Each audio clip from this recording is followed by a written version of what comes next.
और एकादशी का तो आप सबको पता ही है कि चावल उपयोग में नहीं लिया जाता। अब जो नहीं जानते, अभी से मेरा चैनल है उसके ऊपर ओके करो, सब्सक्राइब करो और मेरे से जुड़े रहो। थोड़ा जोर से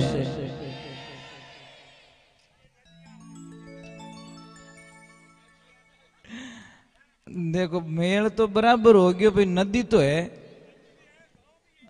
गांव भी है ना। चलो राधे राधे, थोड़ा जोर से बोलिए।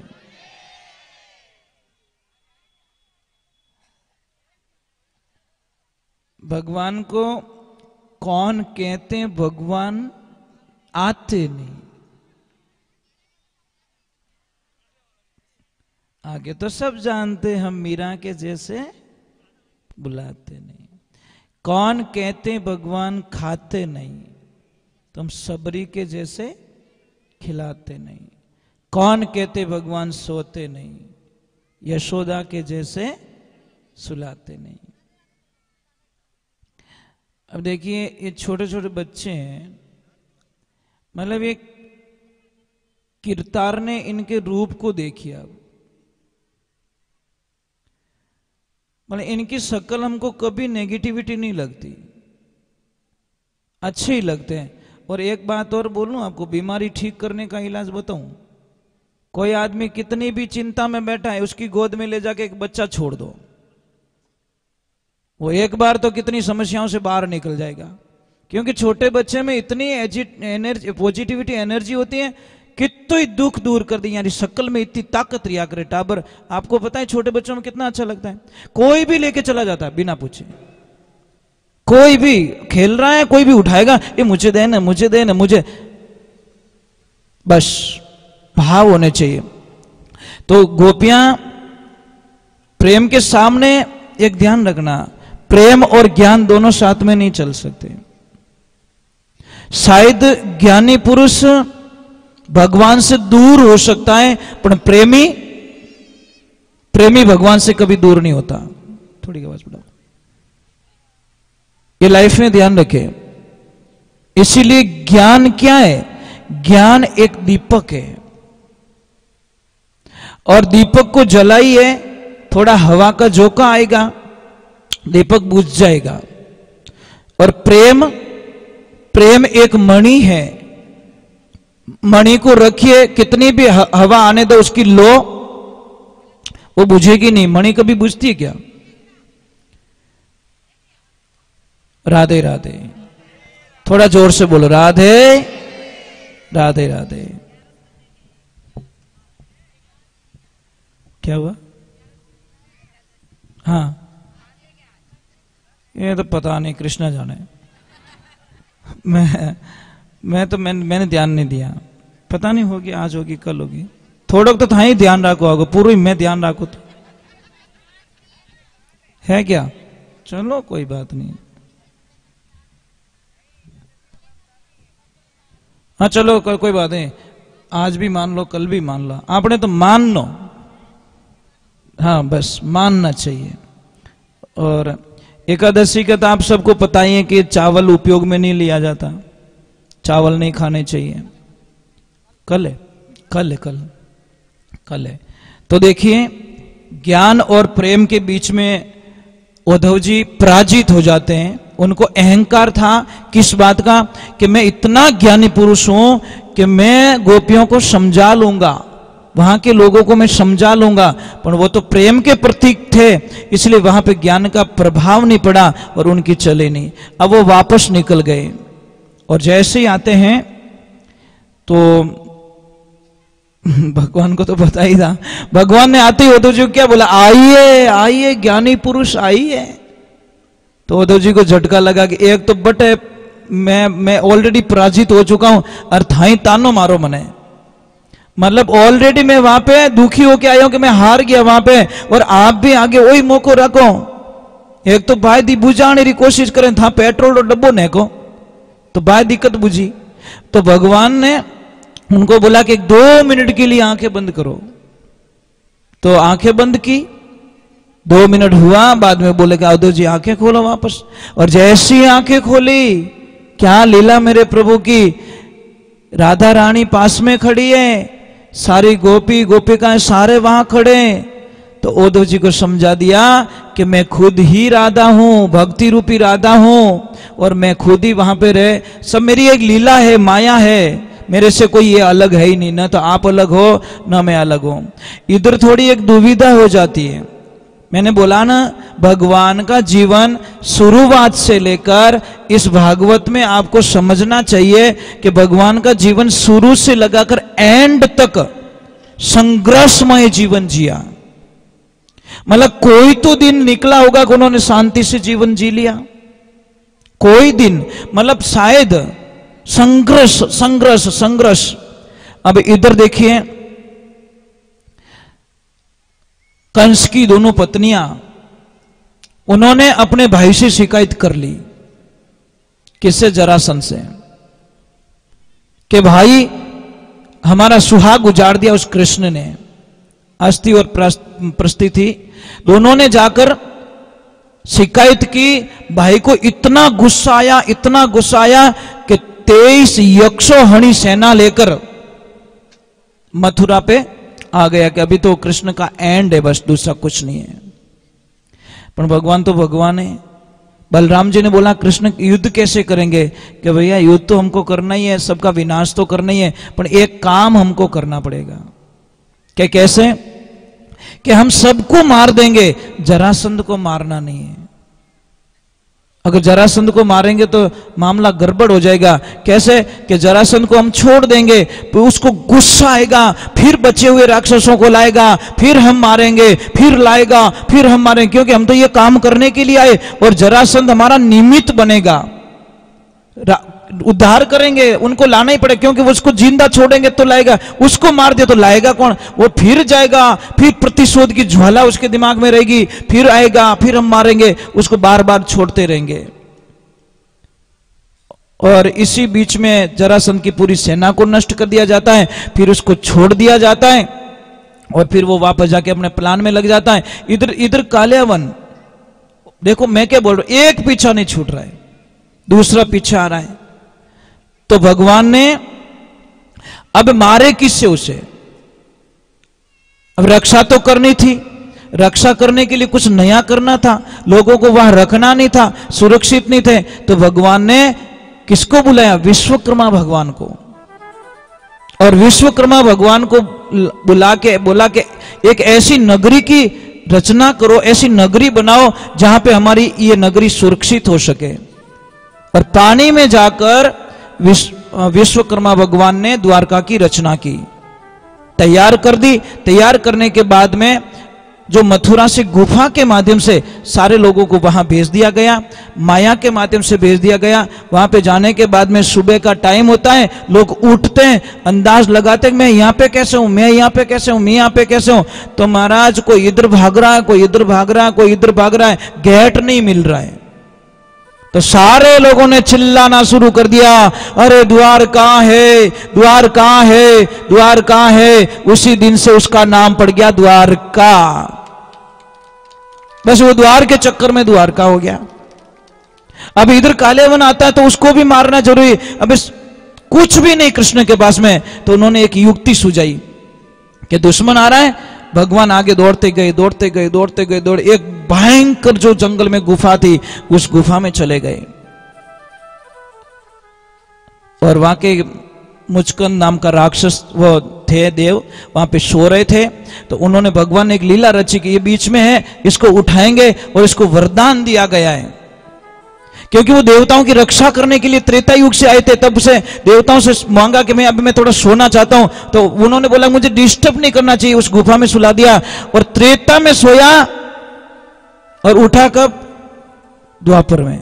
एक युग बीत गया, पर उनको एक वरदान था कि जैसे ही वो उठेगा, आंख खोलेगा, सामने जो भी होगा वो सारे नष्ट हो जाएंगे, आंख की दृष्टि से सारे मारे जाएंगे। तो भगवान ने युक्ति लगा दी कि मैं क्यों लड़ाई करूं, इनके वो दुश्मन सो रहा है, ये आएंगे, उसको छेड़ेंगे, उठाएंगे। और वही हुआ, भगवान तो आगे निकल गए, वो सो रहा है तो उन्होंने बोला हाँ ये रहा, ये इसको उठाओ, कौन है ये। और जैसे ही उठाया, आंखें खोलते सबका काम तमाम हो गया। भगवान आए, फिर बाद में उसको पूछा कौन हो, मैं वो हूं, मैं वो। फिर बाद में बोला प्रभु मुझे मोक्ष चाहिए, मुझे कुछ नहीं चाहिए। फिर भगवान वहां पे उनका मोक्ष करते हैं। तो भगवान की लीलाएं कितनी गाएंगे हम लोग, कितनी लीलाएं, किसको कहूं, कहां लग वर्णूं। भगवान की लीला गाते गाते गाते गाते हमारे जीवन काल का अंतिम समय आ जाएगा, पर हम भगवान की लीला नहीं गा सकते। राधे, थोड़ा जोर से बोलो, आवाज नहीं आ रही पीछे से। एक मेरी प्रार्थना रहेगी, करोगे? आपको हमेशा खुश रहना है? सुबह से लगा शाम तक एकदम खुश रहना चाहते हो? पक्का? तो मैं आपको एक तरीका बताता हूं।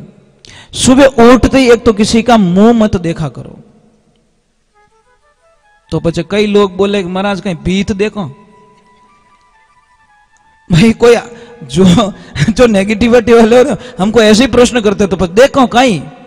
अरे मैं ये नहीं कह रहा हूं हेमुटो ही नहीं देखना, मेरी बात पूरी नहीं होती तब तक तो काम चला देती सरकार। सुबह उठते ही 2 मिनट के लिए अपने बिस्तर पे बैठ जाओ। अगर आप उत्तर दिशा में सिर करके सो रहे हो तो साहब बड़ी बीमारी के कारखाने बन जाओगे आप। पश्चिम दिशा में आपका सिर होगा तो भी आपको एनी टाइम कुछ न कुछ नुकसान होगा। आपका सिर होना चाहिए पूर्व या दक्षिण। समझ में आ रहा नहीं? या तो दक्षिण में मुंह करके सिर करके सोना चाहिए, या फिर आपको पूर्व दिशा में जिधर से सूर्य भगवान निकलते हैं उस दिशा में सिर करके सो। आपकी बहुत अच्छी समस्या खत्म हो गई। एक जो घर में पिलर होता है, आडो पिलर हमें नहीं, है क्या कहते हैं उसको, बीम, बीम, उसके नीचे कभी मत सोया कीजिए। पलंग के नीचे कोई चीज नहीं होनी चाहिए, नहीं तो पति और पत्नी के बीच में एनी टाइम झगड़ा होता रहेगा। बजने वाली चीज बिल्कुल पलंग के नीचे अलाउ नहीं है, ये ध्यान रखना। हमारी आदतें क्या, वो बॉक्स वाला आ गया, कुछ कुछ भर देते उसमें। बच्चे क्या हमारे घर में शांति को नहीं, शांति को ही थारे शांत तो ही नहीं रहे, क्यों कितनी चीजें भरियोड़ी पलंग रे मायने। आप बिस्तर डाल सकते हो वहां से ज्यादा, परंतु पलंग के जो नीचे की जो साइड होती है वो एकदम नीट एंड क्लीन होनी चाहिए। जितनी पलंग नीचे से साफ सुथरा रहेगा उतनी ही घर में शांति रहेगी। अगर पति और पत्नी दोनों के बीच में छोटी छोटी बातों पे झगड़ा हो रहा है तो कुछ मत करो, हंस और हंसनी का जोड़ा वाला फोटो आप अपने रूम में लगा दीजिए दीवार पे। उठते ही वो जोड़ा दिखे, आपके दोनों प्रेम के प्रतीक बन जाओगे। अगर किसके घर में धन की कमी है तो सिंगल हंस का जो पोज आता है, फोटो आता है, आप बोलोगे फोटो से क्या होगा? फोटो से बहुत कुछ हो जाता है, आप कल्पना नहीं कर सकते। सिंगल हंस का जोड़ा आता है, सिंगल हंस, डबल नहीं होना चाहिए। जिसको धन की कमी है वो सिंगल हंस, उसको पूर्व और उत्तर की दीवार पे बीच में आप कहीं पे भी लगा सकते हो, बैठक रूम में लगा सकते हो, अपने हॉल में लगा सकते हो। या फिर परिवार में छोटी छोटी बातों पे झगड़ा होता है तो पूरे परिवार की एक फोटो खिंचवाओ, पूरे परिवार की, छोटे बच्चों की, आपकी, पर 1 सेकंड के लिए मुस्कुरा जाना, और नहीं हंसना हो तो कोई गिली गिली कर दीजिए पड़ोसी, ताकि वो 1 सेकंड के हंस जाए और फोटो। एक ध्यान रखिए, कैमरा होता नहीं, कैमरा कभी झूठ नहीं बोलता। एक कोई दादाजी फोटो खींचा, फोटो वाला के हटे तो कि कहीं रियो कि तने 1 रुपयो नहीं दूं, कि क्यों, कि मारो फोटो एडो क्यों आयो, जने वो फोटो वाला क्यों, दादा मैं फोटो खींचो ने जने पाडा जीव थे उबा, मैं को उबो नहीं, मार कैमरा रो कहीं कसूर, जैसा था वैसा कैमरे ने पकड़ लिया। तो एक ध्यान रखे, 1 सेकंड के लिए हंस जाओ, सबका मुस्कुराता हुआ फोटो आना चाहिए। और वो फोटो बड़ी फ्रेम में मंडाकर आपके मेन हॉल में आप लगा दीजिए। आप लगा के मुझे वापस बोलना कि गुरुजी हमारे घर में देखो ऑटोमेटिकली शांति हो गई है। आप कल्पना, पर फोटो सब हंसतोड़ा आना चाहिए, नहीं तो 2-4 दिन पहले प्रैक्टिस करो, ट्यूशन जाओ हंसने के लिए। सिंगल हंस का फोटो लगाइए। और नंबर 1 दीवार घड़ी कभी भी घर में बंद नहीं होनी चाहिए, नहीं तो आपके धंधे की बर्बादी निश्चित है, कोई दुनिया की ताकत नहीं टाल सकती। अगर दीवार घड़ी बंद आ रही है तो आपको धंधे में, आपके जीवन की गति को रोकेगी दीवार घड़ी। कई लोग क्या करते हैं, हम घड़ी यहाँ करे बाबड़ो कांटो 5000 जावे क्यों छेल बड़ी उड़ो घनी ताकत करे मैं जाना चाहूं पण वो कहे है ही कोनी पावर पाछो आधो पछी के मारे धंधा रे माने अचानक असर आ गयो आणो ये महाराज घड़ी बंद पड़ी है घर पे और घड़ी तो एक बहुत धंधे की प्रतीक होती है। अगर घर के सामने ये जो मोरपंखी आती है ना मोरपंखी पौधा अगर वो दोनों तरफ लगा दो ना आप कल्पना भी नहीं कर सकते। आप 2 गमले लगा दीजिए आप। अब बहुत बगीचा में आती है जी बहुत सारा पौधा मोरपंखी आती है मस्त एकदम विद्या की देवी कहते हैं उसको हम क्या कहते हैं। हाँ हम बच्चे थे तो हमारी दुख में उसका पत्ता तोड़ के रखते थे है ना वो विद्या की देवी वो दोनों तरफ एक इधर लेफ्ट और एक राइट बाहर निकलते हैं ना तो उनका दर्शन कीजिए। देखिए ये पेड़ पौधे होते हैं इतनी ताकत होती है इनमें कल्पना नहीं कर सकते हो। अगर किसी भी मुझे दादाजी ने कल एक प्रश्न किया था कि गाय भैंस को जब वो डिलीवरी होती है तो उनको कई बार फूल की प्रॉब्लम हो जाती है समस्या आ जाती है बहुत पैसा खर्च करना पड़ता है बेचारी तकलीफ होती है। तो आपको नॉर्मली इलाज बताता हूँ बड़लो आवे ना बड़लो कहीं के वो वट वृक्ष का मैं हिंदी में बोल देता हूँ क्योंकि बाहर भी देख रहे लोग। वट वृक्ष का जो पौधा होता है उसकी 500 से 250 ग्राम पत्तियां ले लो आप हरी पत्तियां उसको मिक्स करके एक 100-150 ग्राम देसी गाय का घी उसमें मिलाकर 1-2 चम्मच हल्दी डाल के उसको खिला दीजिए। महाराज इतना बढ़िया इलाज आप कल्पना नहीं कर सकते कल्पना भी नहीं कर सकते।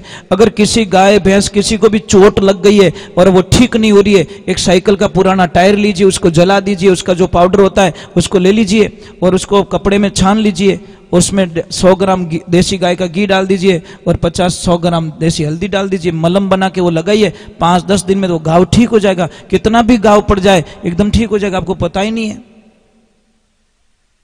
बहुत सारी चीजें होती है हमारे साथ में होती है हमारे पास में होती है पर ज्ञान नहीं है और नहीं होने के कारण हम बहुत सारी समस्या होती है। अगर किसी भी बच्चे को पढ़ाई में मन नहीं लग रहा है तो आप दक्षिण और पूर्व की दिशा में उस बच्चे को वहां पे अध्ययन कराओ बच्चा बड़ा होशियार होगा पढ़ाई में मन लगेगा।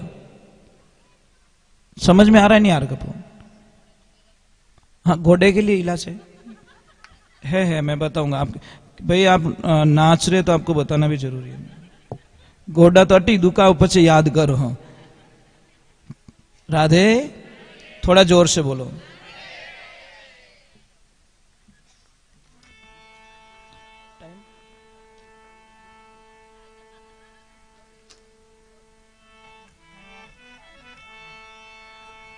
मेरे साथ में गाना है जब भगवान दिखते नहीं है तो भगत में क्या बीत रही देखो। बोलिए कृष्ण कन्हैया लाल।